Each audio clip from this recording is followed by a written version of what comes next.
हम लोगों ने प्रस्तावना पढ़ लिया था पिछली क्लास में और उसके बारे में पढ़ लिया था। बेरोबाड़ी यूनियनवाद से लेकर सारी चीज़ें पढ़ चुके थे और आज हम लोग पढ़ेंगे संविधान के विदेशी स्रोत मतलब कि कौन सा संविधान का कौन सा पार्ट किस देश से लिया गया है। जैसे पहला है संयुक्त राष्ट्र अमेरिका, राज्य अमेरिका, तो इसमें मौलिक अधिकार लिए गए हैं। न्याय पुनर्वलोकन मतलब फिर से देखा जा सकता है किसी को, अगर दंड या किसी को न्याय देकर या दंड देकर दोबारा उसका जो है केस रीओपन हो सकता है। संविधान की सर्वोच्चता, न्यायपालिका की स्वतंत्रता, निर्वाचित राष्ट्रपति एवं महाभियोग। महाभियोग मतलब होता है राष्ट्रपति को हटाने की प्रक्रिया को महाभियोग कहते हैं। उपराष्ट्रपति को हटाने की प्रक्रिया को महाभियोग। उच्चतम एवं उच्च न्यायालय के न्यायाधीश को हटाने की विधि एवं वित्तीय आपात वित्तीय आपात, ये सारी चीज़ें किससे लिया गया है? संयुक्त राज्य अमेरिका से।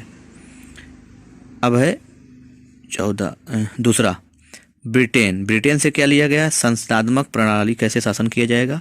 एकल नागरिकता, क्योंकि भारत की एकल नागरिकता है, यहाँ से अगर कोई व्यक्ति दूसरे देश की नागरिकता लेता है तो वहाँ की नागरिकता यहाँ की अपने आप खत्म हो जाएगी। विधि के निर्माण प्रक्रिया मतलब संविधान की बनाया कैसे जाएगा उसकी प्रक्रिया ब्रिटेन से लिया गया। आगे देखते हैं आयरलैंड से क्या लिया गया है? नीति निर्देशक सिद्धांत। आगे हम लोग पढ़ेंगे राष्ट्रपति के निर्वाचन मंडल की व्यवस्था, राष्ट्रपति द्वारा राज्यसभा में साहित्य, कला, विज्ञान, देवा, समाज सेवा इत्यादि के क्षेत्र में प्रख्यात व्यक्तियों का मनोनयन, मतलब राज्यसभा में जो राष्ट्रपति 12 लोगों को मनोनीत कर सकता है। इसके बारे में कहाँ से लिया गया? ये आयरलैंड से लिया गया। राज्यसभा में राष्ट्रपति 12 लोगों को कला से, साहित्य से, जैसे सचिन तेंदुलकर हो गए थे राज्यसभा में सांसद, तो कौन किया था? राष्ट्रपति ने उनको मनोनीत किया था। तो ये चीज़ें किस संविधान से ली, कहाँ से ली गई? किस देश के संविधान से? आयरलैंड के संविधान से। ऑस्ट्रेलिया के संविधान से क्या लिया गया है? प्रस्तावना की भाषा, समवर्ती सूची का प्रावधान। आगे हम लोग पढ़ेंगे केंद्र एवं राज्य के बीच संबंध, शक्तियों का विभाजन, संसदीय विशेषाधिकार, संसद का विशेष अधिकार जो है। जर्मनी से क्या लिया गया है?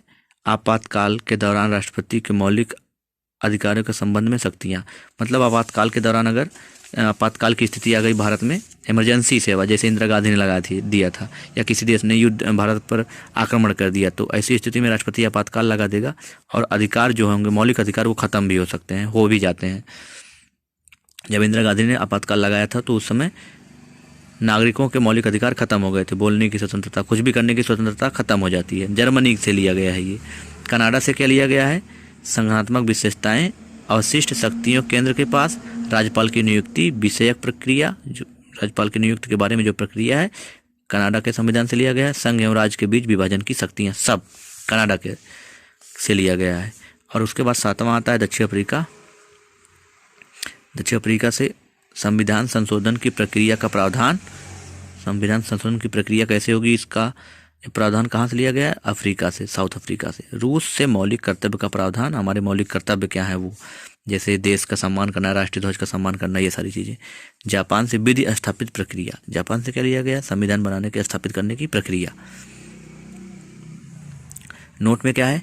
भारतीय संविधान में अनेक देशी एवं विदेशी स्रोत हैं, लेकिन भारतीय संविधान का सबसे अधिक प्रभाव भारतीय शासन अधिनियम 1935 का, जो ऑलरेडी हम लोग पढ़ चुके हैं पिछली क्लास में। एक बार आप लोग उसको रिपीट कर लीजिएगा।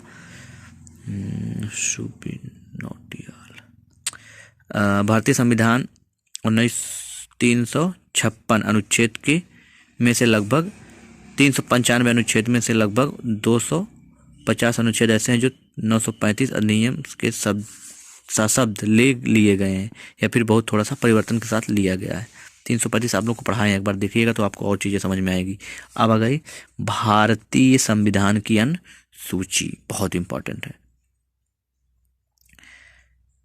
देखिए, संविधान के 69वें संविधान संशोधन द्वारा दिल्ली को राष्ट्रीय राजधानी क्षेत्र का दर्जा दिया गया। किस संविधान संशोधन द्वारा दिल्ली को राष्ट्रीय राजधानी बताया गया, भारत की राजधानी बताया गया? 69 के संशोधन जो हुआ था। अब यहाँ पे थोड़ा सा ये गलत दे दिया है, क्योंकि तब ये जो किताब पुरानी है। क्यों? क्योंकि तब जम्मू कश्मीर भारत का राज्य था, केंद्र शासित प्रदेश था नहीं। अरे जी हाँ, राज्य था, अब केंद्र शासित प्रदेश 2 वहाँ से बना दिए गए हैं, तो ये थोड़ा सा गलत हो गया है। इसको आप गूगल कर लीजिएगा, प्रथम अनुसूची में क्या क्या है, भारतीय राज्यों का घटक के राज्य के बारे में बताया गया प्रथम अनुसूची में बस। दूसरी अनुसूची कितनी है पहले तो देखते हैं। कुल कितनी अनुसूचियाँ हैं, 12 अनुसूचियाँ हैं। तो 12 अनुसूची देखिए यहाँ पे है, तो 12 अनुसूची टोटल है, ये सब पढ़ते हैं हम लोग अब। तृतीय अनुसूची में क्या, इसमें राज्यपाल, लोक सभा अध्यक्ष के बारे में, सबके बारे में उल्लेख किया, उनकी पेंशन के बारे में, राज्यसभा के सभापति, उपाध्यक्ष, सबके बारे में इसका उल्लेख किया गया। प्रथम अनुसूची में क्या है, इसमें भारतीय संघ राज्यों का घटक के बारे में बताया गया, केंद्र शासित प्रदेश के बारे में बताया गया। दूसरे में इनके सब होने वाले वेतन, भत्ते एवं पेंशन के बारे में बताया गया, ये जो दिया गया है लोकसभा, राज्यसभा, जितने भी लोग हैं। तीसरी अनुसूची में इसमें विभिन्न पदाधिकारियों, मंत्री, उच्चतम एवं उच्च न्यायालय के न्यायाधीशों द्वारा पद ग्रहण के समय ली जाने वाली विशेष शपथ का उल्लेख है, जो शपथ लेंगे ये सब न्यायाधीश, उच्च न्यायालय के मंत्री, सब जिस तरीके से शपथ लेते हैं, नहीं लेते हैं, देखे होंगे आप लोगों ने फिल्मों में देखा होगा, टीवी में, मैं भारत के प्रति ईमानदार रहूँगा, ये तो सिर्फ कहने की बातें हैं नेताओं की। चौथी अनुसूची, इनमें विभिन्न राज्यों के संघीय क्षेत्रों का प्रतिनिधित्व का विवरण है, विभिन्न राज्यों के संघीय क्षेत्रों के राज्यसभा में जो आएंगे उसका विवरण है। पांचवा क्या है, इसमें विभिन्न अनुसूचित क्षेत्रों के अनुसूचित जनजातियों के नियंत्रण के बारे में उल्लेख है। पांचवें में अनुसूचित जनजातियों के बारे में है।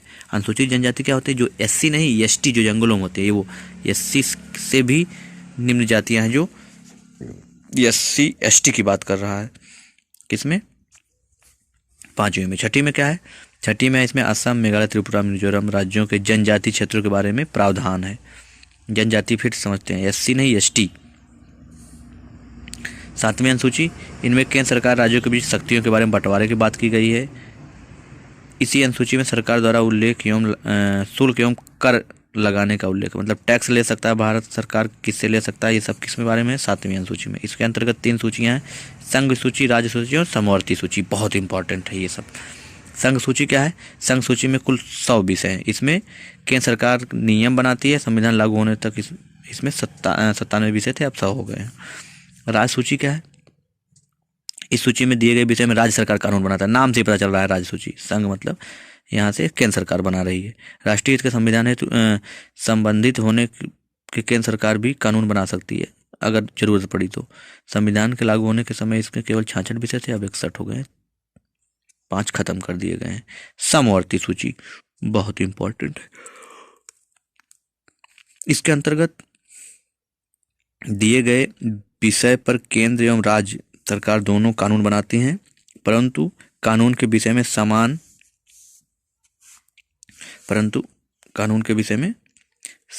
होने पर केंद्र सरकार द्वारा बनाया गया कानून ही मान्य होता है। राज्य सरकार द्वारा विभिन्न कानून केंद्र सरकार के कानून बनाने के साथ ही समाप्त हो जाता है। संविधान के लागू होने के समय समवर्ती सूची 47 थी, अब 52 हो चुकी है। नोट, समवर्ती सूची प्रावधान जम्मू कश्मीर राज्य से संबंधित नहीं है, ये अब राज्य वो भारत का हिस्सा केंद्र शासित प्रदेश हो गया, तो ये अब बातें अब गलत हो गई। हालांकि 8वीं अनुसूची ये इंपॉर्टेंट है, इसमें कितने भाषा का उल्लेख है, 22 भाषाओं का। मूल रूप से 8वीं अनुसूची में 14 भाषाएं थी। 1967 में 21वां संविधान संशोधन में सिंधी को शामिल कर लिया गया। 92 में ये याद रहना चाहिए किस संविधान संशोधन से किस साल में कौन सी भाषा को शामिल कराया गया। 1992 में 71वां संविधान संशोधन कोंकणी भाषा लाई गई। फिर मणिपुर, नेपाली 2003 में 92 संविधान संशोधन और मैथिली, डोंगरी, बोडो एवं 8वीं अनुसूची में शामिल किया गया इन लोगों को। तो भोजपुरी भाषा 8वीं अनुसूची में शामिल नहीं है। क्यों? क्योंकि ये जितनी लैंग्वेज हैं सबका ग्रामर है, छोटा बड़ा या सबकी भाषाएं लिखी जाती हैं, जैसे पंजाबी में लिखी जाती है, उर्दू में लिखी जाती है, अरबी में लिखी जाती है, हिंदी में लिखी जाती है। हालांकि अरबी नहीं है जो भारत की भाषा की हम बात कर रहे हैं। कोंकणी में लिखी जाती है, तमिल में लिखी जाती है, तेलुगु में लिखी जाती है, नेपाली में लिखी जाती है, मणिपुर में लिखी जाती है। नेपाली इसलिए शामिल किया गया क्योंकि भारत में भी बहुत से लोग बॉर्डर के उस पार से आके जो नेपाल के साइड के हैं वो बोलते हैं।